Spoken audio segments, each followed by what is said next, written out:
कि सर्दी के मौसम में अगर बच्चा जिद भी पकड़ ले कि मुझे आइसक्रीम खाना है तो आप नहीं देते और हाथ में हो तो छीन लेते हैं कि कहीं मेरा बेटा बीमार न हो जाए। बहुत अच्छी कोशिश है ये, लेकिन कुरान कहता है ए ईमान वालों, अपने आप को और अपने अहलो अयाल को जहन्नम की आग से बचाओ, जिसका ईंधन इंसान और पत्थर है। मैं आपसे पूछना चाहता हूं, क्या कभी हमने अपने बच्चों को या खुद को जहन्नम की आग से बचाने की कोशिश की? हम सुबह उठते हैं, रात सोते हैं, उन रास्तों पर चलने की कोशिश करते हैं जिन रास्तों पर चलने के बाद जहन्नम के दहकते हुए शोले हमारे इस्तकबाल के लिए तैयार हों। लेकिन हम नहीं डरते जहन्नम की आग से, हम नहीं डरते अल्लाह के अज़ाब से। और आप कहें नहीं हम तो यकीनन डरते हैं, तो मैं आपसे पूछना चाहूँगा, क्या जहन्नम की आग से डरने वाला इंसान नमाज़ें क़ज़ा करता है? क्या जहन्नम की आग से डरने वाला इंसान ज़िना करता है? क्या जहन्नम की आग से बचने का जज्बा रखने वाला इंसान शराब और ड्रग्स इस्तेमाल करता है? क्या जहन्नम की आग से डरने वाला इंसान अपने आप को उस रास्ते पर डालता है जिस रास्ते पर चलने के बाद जहन्नम के दहकते हुए शोले जिसका इस्तकबाल करें?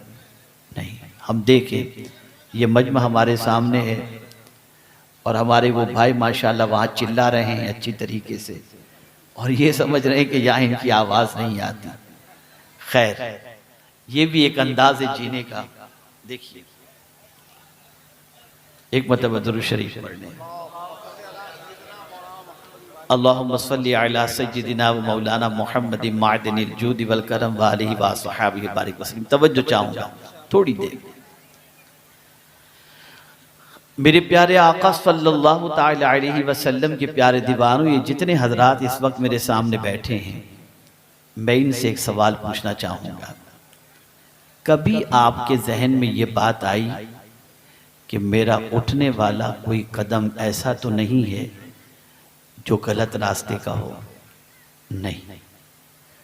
हम नमाज में दुआ करते हैं, इहदिनस सिरातल मुस्तकीम सिरातल लदीना अनअमत अलैहिम गैरिल मग़दूबि अलैहिम वलद्दालीन आमीन। ऐ अल्लाह, हमको सीधे रास्ते पर चला, उनके रास्ते पर चला जिन पर तेरा इनाम नाजिल हुआ, उनके रास्ते पर न चला जिन पर तेरा गज़ब नाजिल हुआ और जो गुमराह हुए। लेकिन आज हालात ये हैं कि दुनिया भर का मुसलमान अल्लाह वालों के रास्ते पर नहीं चल रहा, नबी के रास्ते पर नहीं चल रहा, कुरान के बताए हुए रास्ते पर नहीं चल रहा। मैक्सिमम मुसलमान अगर चल रहे हैं तो उन रास्तों पर चल रहे हैं जिन रास्तों पर चलने के बाद सिवाय बेचैनी, सिवाय बेकरारी, सिवाय मुसीबत और सिवाय तकलीफ के और कोई चीज़ नहीं आ सकती। और अफसोस की बात तो ये है कि गुनाह करने के बाद, उस रास्ते पर चलने के बाद शर्म भी नहीं आती, एहसास भी नहीं होता और तबीयत के अंदर बेचैनी और बेकरारी भी महसूस नहीं करता। मुसलमानों, ज़रा सोचो, अल्लाह के रसूल सल्लल्लाहु अलैहि वसल्लम के सहाबा को अल्लाह का कितना डर था, उस रास्ते पर चलने से कितना डरते थे। मर्द तो अपनी जगह पर, लेकिन ख़वातीन की ज़िंदगी का भी आप जायज़ा ले सकते हैं। अल्लाह अकबर। एक खातून जिसको मिर्गी की बीमारी थी, अल्लाह अकबर, उसे मिर्गी के दौरे पड़ते थे। बारगाह रसूल सल्लल्लाहु अलैहि वसल्लम में वो औरत हाजिर होती है और अर्ज़ करती है, या रसूल अल्लाह सल्लल्लाहु ताला अलैहि वसल्लम, मेरे लिए दुआ फरमा दें। तो आकाए करीम सल्लल्लाहु अलैहि वसल्लम ने फरमाया, तुम सब्र करो तो तुम्हारे लिए बेहतर है। वो कहती है, हुजूर मैं सब्र ज़रूर करूँगी, लेकिन एक दुआ तो ज़रूर कर दें कि जब मिर्गी का दौरा पड़ता है ना, तो सरकार मुझे होश नहीं रहता, मेरा पर्दा, मैं जो है बेपर्दा हो जाने का डर मेरे अंदर रहता है, इसलिए कि दौरे में पता नहीं चलता है। तो सरकार इतनी तो दुआ कर दीजिए कि जब मिर्गी का दौरा पड़े तो मैं बेपर्दा न हो जाया करूं। अल्लाह अकबर। बीमारी में भी शरीयत का इतना ख्याल। जब वो खातून ये कहती है आका उसके लिए दुआ तो कर देते हैं, उसके बाद इरशाद फरमाते हैं जिस किसी को जन्नती औरत को देखना हो वो इस औरत को देख ले। आप अंदाजा लगाएं, बीमारी में भी शरीयत न छूटे उसका इतना ख्याल है, बीमारी में भी अल्लाह के रसूल की नाफरमानी न हो उसका इतना ख्याल है। तुम होश में रहकर के अल्लाह की नाफरमानी कर रहे हो, तुम होश में रहकर अल्लाह के रसूल सल्लल्लाहु अलैहि वसल्लम के इरशाद के खिलाफ अमल कर रहे हो। डरो अल्लाह से, गुनाहों से बचो। याद रखो गुनाह कभी इंसान की ज़िंदगी में सुकून नहीं लाता। एक बात ख़ास तौर पर अर्ज़ करूँ, सैयदना फ़ारूक आज़म रदी अल्लाहुल मौला तबारक व तआला अन्हु का मामूल था कि रात के सन्नाटे के अंदर लोगों की खबरगिरी के लिए निकला करते थे और जानने की कोशिश करते थे कि लोग किस हाल के अंदर हैं, क्या कर रहे हैं। एक मर्तबा ख्याल आया कि चलो मैं चल करके ज़रा जंगल की तरफ जाऊं, बयाबां की तरफ जाऊं और ज़रा देखूं कि वहाँ क्या पोजीशन है। आप नौजवान हैं, गौर से सुनिएगा, दिलो दिमाग में ये बात बिठाइएगा। अल्लाह अकबर। सैयदना फ़ारूक आज़म रज़ी अल्लाह तआला अन्हु थोड़ा सा तोशा अपने साथ लेते हैं, निकल जाते हैं जंगलों बयाबान की तरफ। जब जाते हैं तो देखते हैं एक नौजवान बकरियां चरा रहा है। फारूक आज़म ने उसे देखा, जितना खाना था वो तो ख़त्म हो चुका था। नौजवान से फारूक आज़म ने कहा मैं मुसाफिर हूँ, भूख लगी है, किसी बकरी का दूध दो करके मुझे पिला दो ताकि मेरी भूख मिट जाए।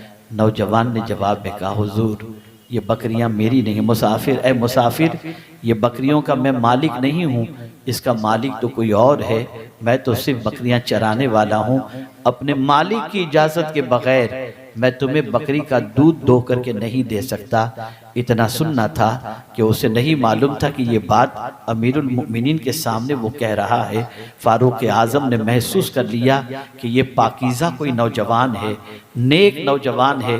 फारूक आज़म ने उसका इम्तिहान लिया और इरशाद फरमाया इतना बड़ा बकरियों का रेवड़ है, एक बकरी का बच्चा मुझे दे दे, मैं ज़बा करके उसे खा लूँगा, तुझे अच्छी कीमत दूंगा।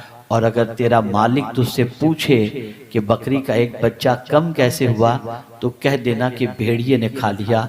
इतना सुनना था कि उस शख्स ने, उस नौजवान ने, कड़ियल नौजवान ने फारूक आज़म से कहा मुसाफिर कैसी बातें करते हो, मैं अगर आज तुमको एक बकरी का बच्चा दे दिया, मानता हूँ मेरा मालिक तो नहीं देख रहा, लेकिन क्या मेरे मालिक का मालिक भी नहीं देख रहा है। इतना सुनना था कि फारूक आज़म ने उस नौजवान को सीने से लगा लिया और फरमाया जब तक मुसलमानों में तुम जैसे नौजवान मौजूद हैं, दुनिया की कोई ताकत इस्लाम को बढ़ने से नहीं रोक सकती। ये नौजवान थे। आज जरा देखो क्या कर रहे हो आप, आपकी बात नहीं कर रहा हूं, क्या कर रहे हैं आज के नौजवान, क्या कर रहे हैं आज के नौजवान। गुनाहों के दलदल में डूबे हुए हैं, बदकिरदारी के दलदल में डूबे हुए हैं, बुराइयों के दलदल में डूबे हुए हैं। गंदापन, गंदी पिक्चरें, गंदी सोच, गंदा जहन इस तरीके से बन चुका है कि अल-अयाज़ु बिल्लाह शायद ही कोई रात ऐसी आती होगी जिसके अंदर दामन पर गुनाह के धब्बे न लगते हों। डरो अल्लाह से, डरो अल्लाह से। जानते हो जिन आँखों से आदमी हराम चीज़ों को देखता है, आकाई करीम अलैहिस्सलातु व तस्लीम क्या फरमाते हैं, रसूल आज़म सल्लल्लाहु अलैहि वसल्लम ने फरमाया कल बरोज़े क़यामत उसकी आँखों के अंदर जहन्नम की आग की सलाखें डाली जाएंगी। और जहन्नम की आग का आलम क्या है, हुज़ूर सल्लल्लाहु अलैहि वसल्लम फरमाते हैं अगर जहन्नम के दरवाजे को सुई के सुराख के बराबर भी खोल दिया जाए तो पूरी दुनिया जल करके राख हो जाएगी। वो बंदा जो हराम चीजों को अपनी आंखों से देखता है, जहन्नम की सलाखें उसकी आंखों में डाली जाएंगी। है बर्दाश्त करने की ताकत, है इस तकलीफ को सहने की ताकत। एक कचरा आंख में चला जाए तो बर्दाश्त नहीं होता, ये अज़ाब कैसे बर्दाश्त कर सकेंगे आप मुझे बताओ, सोचो जरा, गौर करो। जिस हाफिज मिल्लत अलैहि रहमत व रिज़वान के इदारे के परवरदा पूरी दुनिया में आज मिसबाही फैज़ान को लुटा रहे हैं, जानते हो उस हुज़ूर हाफिज मिल्लत अलैहि रहमा का मामूल क्या था? अल्लाहु अकबर। मुबारकपुर की सरजमीन पर अपने घर से निकलते और मदरसे तक पहुंचने तक रास्ते में इधर क्या हो रहा है उधर क्या हो रहा है उन्हें खबर ही नहीं होती, निगाहें नीची किए हुए जाया करते थे। याद रखो उनकी निगाहों में अल्लाह का ये फरमान मौजूद था, कुल लिल मुमिनीना यग़ुद्दू मिन अबसारिहिम, मेरे महबूब मोमिनों से कह दें कि वो अपनी निगाहों को नीची रखें। अल्लाह अकबर, मेरे आका सल्लल्लाहु अलैहि वसल्लम की भी ये सुन्नत मुबारका है, नीची आंखें रखना। कि आला हज़रत अज़ीमुल बरकत इमाम इश्क़ व मोहब्बत हुज़ूर की निगाहों के बारे में फरमाते हैं, नीची आँखों की शर्म व हया पर दुरूद, ऊंची बीनी की रिफ़ात पे लाखों सलाम। मेरे प्यारे आका सल्लल्लाहु अलैहि वसल्लम के प्यारे दीवानों, अगर हमने चेहरे पे दाढ़ी सजा ली लेकिन निगाहों को आवारा छोड़ दिया, जिस्म पर हमने कुर्ता पायजामा सजा लिया, निगाहों को आवारा छोड़ दिया, कान को आवारा छोड़ दिया, अल्लाह के अज़ाब से दुनिया की कोई ताकत नहीं बचा सकती। डरो अल्लाह से, जहन्नम की आग से अपने आप को भी बचाओ, अपने घर वालों को भी बचाओ, बीवी बच्चों को भी बचाओ।